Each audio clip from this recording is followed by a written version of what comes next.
Hello everyone, Phil here, and this is a very special brief video where I would like to say Happy New Year.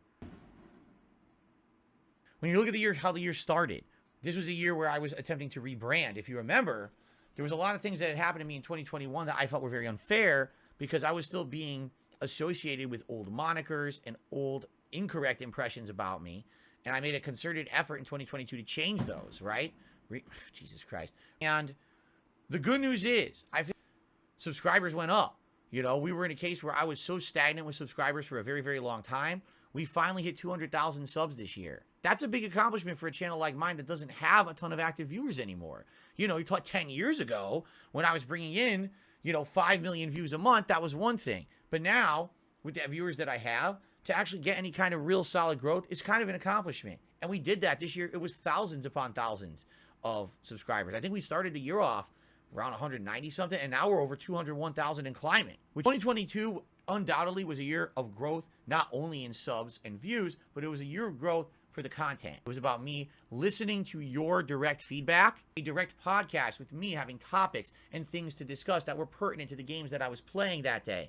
There's now people who show up just for the Level 1 podcast and not for the gameplay because they don't really care for it, but they love the podcast.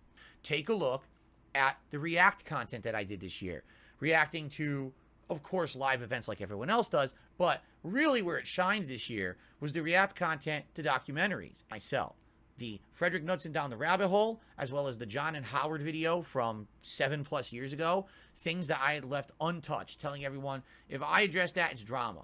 But this year, I approached it maturely. I approached it from a much different mindset in 2022 than I had been previous years. I was able to look back at my shortcomings, my mistakes of the past, and fess up to them. But I was also able to add in supplementary information and a perspective that kind of lets you see where I was coming from at that time. And so many people have reached out to me this year since I did those reacts saying, wow, that was really neat of you to do that, because those were always lingering questions. And some people actually hated you because of those situations. And now seeing the truth of the matter of what happened actually is eye-opening and shows your growth.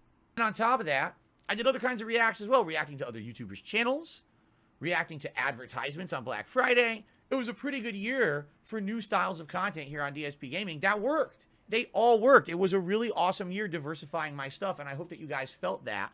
And I think that now there's a whole group of people who are here, not only that every once in a while they want to see a game be played and see commentary, but now they come back for the other stuff too.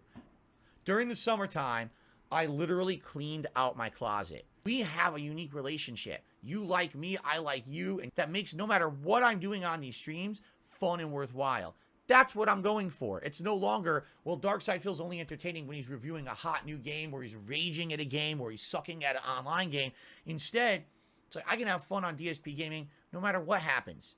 Thank you all for your support and allowing me to grow, change, and mature and do it my way. Because I'm not kidding you. Today, I was on Twitter and I see content creators out there. Oh, here's all the great things I did this year. Oh, I flew out to this event. I got all these amazing sponsorships from all of these companies, and thanks so much for supporting me. And this, I'm looking at them like, this is what you listed for your accomplishments for the year of 2022. Money, money, money, money. And I'm looking at them like, I don't have to say shit like that because you guys are my support. I did fun new content. I grew the channel. We had subs growing, positive things for us, not just for me. If you see content creators who are recapping their year and they seem to be talking all about stuff like that, I wonder what they're really in it for, right? We have that different kind of relationship. I like that. I like the fact that I'm not going to be some ginormous content creator, that I don't have a personal touch. And that really it is you that supports me no matter what I do day in and day out. Here proved that. Now, moving forward positively in 2023, it's literally going to be the new year within about 2.5 hours. I do have some interesting stuff in store. I mean, first of all, let's just take a look. New webcam, a new capture device, where now people are telling me, oh, my quality looks so much better. I have a really, really good idea that I want to spring on you guys, hopefully by the end of January. The diversification has worked, separating myself from my old monikers on the internet, the old hateful stuff, and instead being a positive person, having fun with my audience every day. You guys telling me you're loving the changes and supporting the changes. Thank you. Seriously. one of my favorite years that I've ever had as a content creator, and I couldn't be happier and looking more positively forward to next year. Happy New Year, everyone. Thank you so very much for a great year. I hope that you feel you had as great of a year on DSP Gaming here as I did with all of you. I hope to see you tomorrow when I'm just going to be doing new content as usual. All right, guys, thank you so very much. Happy New Year. See you soon.